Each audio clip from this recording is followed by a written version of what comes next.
Good morning. I think it's the 3rd of September 2020 and we're just 11 kilometres out of Morawa. Just had a squadron of motorcycles go past. Not big ones, little ones. When I say little ones, they weren't Harleys and they sounded like overpowered postie bikes, but they were a bit more powerful than that, I think. We're currently crossing sort of lake lands. As I guess if I have a look at the map, we'll figure out that there's actually a river system, but when she floods, it floods here. It doesn't happen all that often, but when it does, I was here in 1968. I came to Morawa. I was here for 2.5 years, and at that time it flooded once, and they were actually floating canoes around the streets. Morawa is approximately 370 kilometres north of the state capital Perth, on the railway line between Wongan Hills and Mullawa. The name Morawa is an Indigenous Australian name. It probably derives from the Morawa, the local dialect's word for dalgite. The name was first used on maps of the area in 1910 in reference to a rock hole. When the railway was being planned in 1913, it was decided to locate a siding at the location, and the name Morawa was chosen for it. In 1932, the wheat pool of Western Australia announced that the town would have 2 grain elevators, each fitted with an engine, installed at the railway siding. Population growth in Morawa has been fairly stable since the 1990s without much increase, possibly due to people moving out to the Perth metropolitan area. Farms have been amalgamating for a number of years for economic reasons, and the larger farms require fewer staff. The population in 2021 was 660.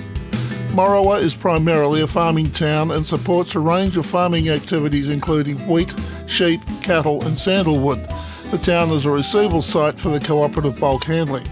The biodiversity of rangeland around Morawa has been reduced by land clearing, changed fire regimes, feral pests and weeds and pastoralism, but still remains an important characteristic of the region. Western Australia is home to some of the darkest night skies in the world. The Shire of Morawa has been signed up as an astrotourism town.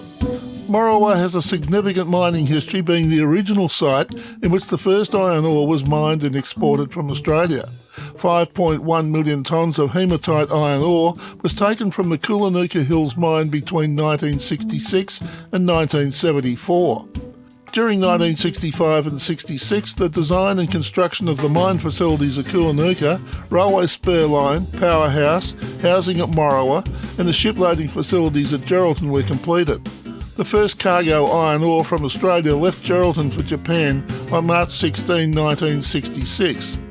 The Japanese ship Margaret Maru was especially built in Kobe, Japan for ore carrying. There also was a ship called Geraldton Maru which sailed at the same time. The mine site covers an area of 1,000 acres and is the private property of Sino Steel Midwest Corporation. Tourists are invited to visit and enjoy the flora, fauna and panoramic views. There is a well-designated and signed picnic area, as well as a newly constructed lookout into the mine. Other rest facilities are being developed.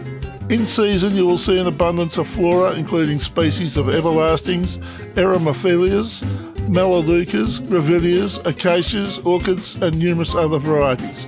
The fauna includes Euro and grey kangaroos, lizards, ducks, wrens, bellbirds, thornbills, honeyeaters, hawks and finches. Lake Nullawa to the north is not always full, but the water life and bird life is interesting for naturalists when rainfall is plentiful. There are 2 schools in Morawa, the co-educational Morawa District High School and the WA College of Agriculture, Morawa, an agricultural co-education college with boarding facilities for students in years 10 to 12. Accommodation in Morawa includes the Shire-owned caravan park, the Morawa Hotel Motel, Everlasting's Guest House and the Morawa Marian Convent Bed and Breakfast. The miniature John Hawes Presbytery is located opposite the bed and breakfast. Former West Australian Premier Carmen Lawrence attended the Morawa Convent School. It's time to move on. Mullawa was 97. We're not going to get that far today. We're not going to be able to try for that. We're just going to slowly head north. Where I'm driving at the moment, this used to be wheat tanks full of wheat, and that sort of thing, grain tanks. This was all gravel. The town have done an amazing job of sprucing the place up. If you enjoyed this video, there are over 700 more just like it on this channel. Subscribe and hit the notification bell and we'll let you know when the next video is available. If you liked this video, hit the like button, comment and feel free to share with your friends. Thanks for watching.